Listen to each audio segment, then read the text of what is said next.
अस्सलाम वालेकुम रहमतुल्लाहि व बरकातुहू। उम्मीद करते हैं कि आप सब खैरियत वाफियत से होंगे। मैं डॉक्टर जुल्फ़िकार अहमद, आप हमें जानते हैं। आज मैं आपके लिए एक बेहतरीन अद्वियात के बारे में लेकर आया हूँ जिनको गाल ब्लेडर में पथरी हो जाती है, यानी पित्त की थैली में पथरी हो जाना। इससे बहुत सारे लोग घबरा जाते हैं। याद रखिए, नेचुरल तरीका भी बता रहा हूँ और उससे बचने का तरीका भी बता रहा हूँ कि अगर आपके बॉडी में पित्त में पथरी हो जाए तो उसमें अगर 10 mm से ऊपर जा रहा है तो आप एक अच्छे डॉक्टर से मिलें और उस पित्त की थैली को निकलवा लें। इसलिए कि 10 होने के बाद बहुत कम ही चांस रहता है कि वो पतली गल जाए। लेकिन अगर 5 से कम है तो मैं उनके लिए बेहतर नुस्खा लाया हूँ। क्या चीज है कि आपको सुबह में खाली पेट 3 से 4 सेब का इस्तेमाल करना है और सेब का छिलका भी इस्तेमाल करना है। और रात में आलंड का एक तेल आता है जो अक्सर कंपनियां बनाती हैं, ज्यादातर कंपनियां बनाती हैं, उस तेल का आप इस्तेमाल रात में कर सकते हैं।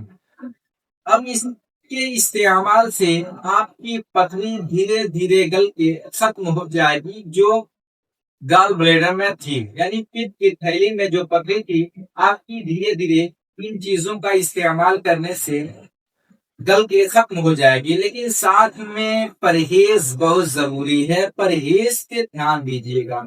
जितना पहले आप इस्तेमाल करते थे खाने को, जितना आप खाते थे उससे आधे खाने ही को इस्तेमाल करना है, पूरा इस्तेमाल हरगिज नहीं करना है। जैसे कि मान लीजिए, एक मिसाल के तौर पे, अगर आप सुबह में 2 से 3 रोटी इस्तेमाल करते थे, दोपहर में भी वैसी और शाम में भी वैसे ही, तो याद रखें कि अगर 4 4 रोटी इस्तेमाल कर रहे हैं तो सुबह में 2 रोटी इस्तेमाल करें, यानी आप अपने भूख के आधा कर लें खाने को। और जो मैं बताया हूँ नेचुरल तौर पे, उसको आप इस्तेमाल करें, जिससे आपकी पित्त की थैली की पथरी गल के खत्म हो जाएगी। लेकिन जिसका 10 या 15 से ऊपर हो गया है तो याद रखिए, चांस होता है फटने की। तो आप एक अच्छे डॉक्टर से मिले, उसको पित्त की थैली निकलवा लें। रह गई बात, अब उनको दिक्कत तो होगी, इसलिए कि जो पित्त की थैली थी, जिससे लिक्विड बाहर आते हैं और खाने को हजम कर देते हैं, अब वो चीज को रहेगा नहीं, तो गैस बराबर बनेगा। अगर उसमें आप परहेज करते हैं तो गैस बिल्कुल नहीं बनेगा। हाँ, याद रखिए कि जब आपके पित्त की थैली काट के निकाल दी जाती है, वो बिल्कुल कहाँ होता है, आपका जो लीवर है उसी के करीब में रहता है।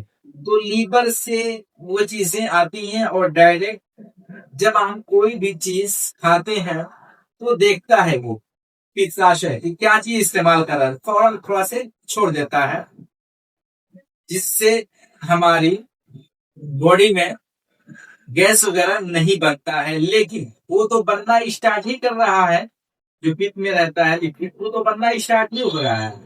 वो चाहे आप निकलवा दें पित्त की थैली को और चाहे रखेंगे, वो तो बनेगा। लेकिन पित्त की थैली जो रखी है उससे क्या फायदा होता है कि वक्त वक्त पे देगा, यानी जब आपकी बॉडी को जरूरत है तभी वो लिक्विड छोड़ता है, और जब आपकी बॉडी की जरूरत नहीं है तब वो लिक्विड नहीं देता है। लेकिन जब पित्त की थैली निकल जाती है तो जब बनेगा फिर वो सीधे दे देगा। इससे क्या होता है कि इंसान को गैस ज्यादा बनता है। तो याद रखें कि आप परहेज करेंगे तो आप इससे महफूज रहेंगे। बस यही था आज की टॉपिक।